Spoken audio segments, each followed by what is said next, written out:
Welcome to another episode of Maintenance Untangled, where we untangle the complexities of maintenance. Derick, welcome back. Another podcast. This time we're in person. Yes, again. Thank you, Ricky. Welcome back to you as well. And different venue this time, different town. We are. At least back together again. We're in your stomping grounds in and around the Barossa Valley, and my family are from here as well, so it's kind of ironic coming back here and sort of homeish. So yeah, no, it's good. Good to have you back. Cheers. So Derick, what are we untangling today? Well, Ricky, today we want to talk again about another incident that happened recently in the mines in Queensland in terms of safety, and then we will be unpacking run to failure maintenance strategy, one of my favorite topics to discuss, and usually very controversial and getting lots of reaction. I've seen that happen when you've had that discussion. It's a lot of people are interesting.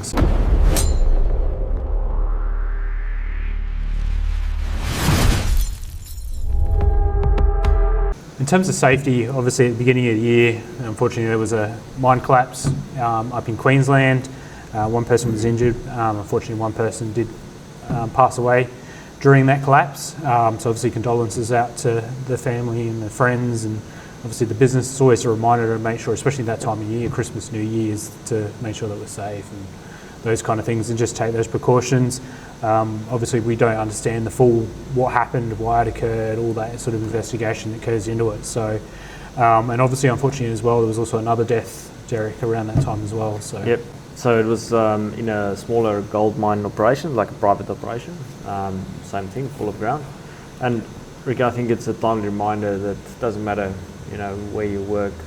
There's always risks around, and I think we should stay vigilant. And ultimately, I've said this before, and I'll say it a million times again. It's about what you go home to rather than what you go to work.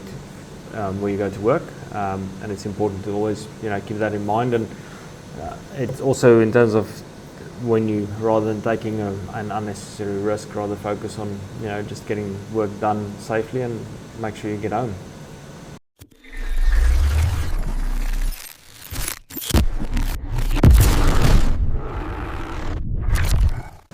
Technical discussion this week, Derick. Run to failure. Should I get the popcorn out? Yes. All right, Ricky. So let's kick off. Let's talk about run to failure maintenance strategy. So what is run to failure? Normally it's not like just letting a machine run, then it starts, spitting sparks and smoke and it catches on fire. Ricky, I'm going to start with what run to failure is not. Right. So there's a lot of misperceptions about run to failure. Right. So what run to failure is not is it is not waiting for your equipment to break and then all chaos ensue because everybody runs around, you're trying to figure out why did it break, where did it break, where's the spares, hot shotting spares to site and all that. It's not that, right? It is not a suck and see method where you just go, well, we'll just wait until it breaks, we'll give a few spares, we'll wait till it breaks, and then we sort of figure it out on the run. It's not that. And it is not something with an unknown outcome, right? And that's very important. It's about a known or unknown outcome, and run to failure it's not where you end up with an unknown outcome, right? So what actually is run to failure then, Derick? It is actually very simple, right? It's a calculated strategy, it's a considered reaction, and it's a relatively known outcome, right? So it's those three. Now, a simple example is if you have a warehouse with, let's call it 100 lights, but you know that in that warehouse you've got 20% excess lights, so which means you can lose 20% of your lighting and still have the required lux for people to work there. You'll decide you'll put that onto a run to failure strategy, so you'll wait until there's 10% of the lights left, 10% of the lights that's failed. You'll then action within the next 2 or 3 days on the next planning week. You'll plan for somebody to use the spares that you have in the warehouse with a EWP that you normally use in the warehouse, and they'll just go and change the lights, right? So that means it's a calculated strategy. You've got 20% excess, so you can lose 10% before you action it. It is a considered reaction because you have an EWP on hand always. You have the lights right there. and it's a known outcome because you know that you will always have the required lux for people to work safely, and so that's what you're trying to achieve. Now, I know I usually start with a lighting example, and people go, "Yeah, but that's simple." How about an operating plant? So, a more practical or more challenging thinking is if you have a crushing plant feeding into a processing plant like a milling circuit, and you've got a stockpile, and your crusher can always outstrip your mill. You can then run some of your components on your crusher on a run to failure strategy. Now it might be the conveyor belt where you'll say, I'll wait until I've got 5 failed idlers before I actually stop the belt, change the idlers. Again, you've got the spare sitting right there, covered, not in the dust, ready to go. Your team knows how to change it out and efficiently. You've got all the tools required that they need, belt lifters, etc., and you can just do it. I'm not saying run your crusher to failure. Please don't, because that's a bad strategy. Usually they cost a little bit, eh? It costs a little bit more money, right? So, and I think the real thing about a run to failure strategy, right, is it is where when you consider your risk, your downtime, your effort, your cost to run it to fail, when that is lower than actually maintaining it, right? So then it's worth considering that strategy. It's not, I don't say do it for everything. I'll give you a real life example. One of our clients, we helped them. We changed all of the gearboxes on the conveyors to 3 standard gearboxes. The crushing circuits we had on, obviously you do your lubrication checks through all of your gearboxes. You do all your lubrication checks on your crushers, making sure that they run well. And you run your plant to fail because the plant actually had 20% excess capacity. So it only had to operate 25 out of 30 days. So if it breaks, if the gearbox breaks, you just pull it off, put a new one on. It's quick coupling. Wasn't difficult, less than an hour downtime for a new gearbox on, you run. And that was a considered run to failure strategy, right? So where it is always important that it is not just run it and when it breaks we'll fix it. It's not that. Yep. So obviously there are more examples you could do with it, like tyres on a dump truck. You could be almost a run to failure as well. So,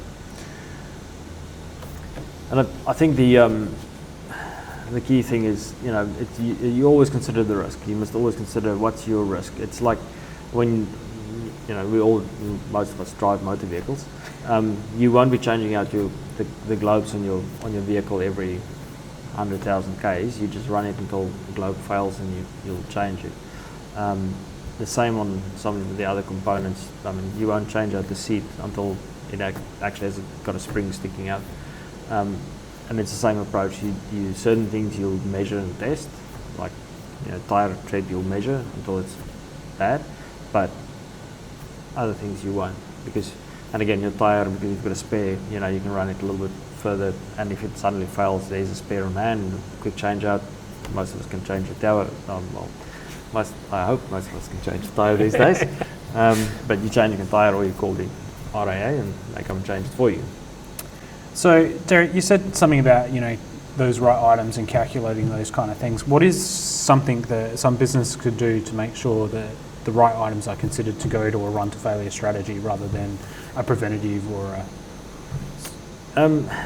Ricky, I think some of the key things is you need to make sure that, one, you can do a quick change out. So if it fails, it's going to be easy to change out. So like a gearbox that's got a coupling and it's fitted on a base, so you can just undo, unbolt, remove, put back, and it's not, for example, a gearbox that's pressed over a shaft, because that's not a quick changeout. That takes a while. It always does. It always sticks to the shaft. So it's one of those things. So you need to consider the unit that you're considering it on. It needs to be practical to do a quick changeout. You need to consider the cost.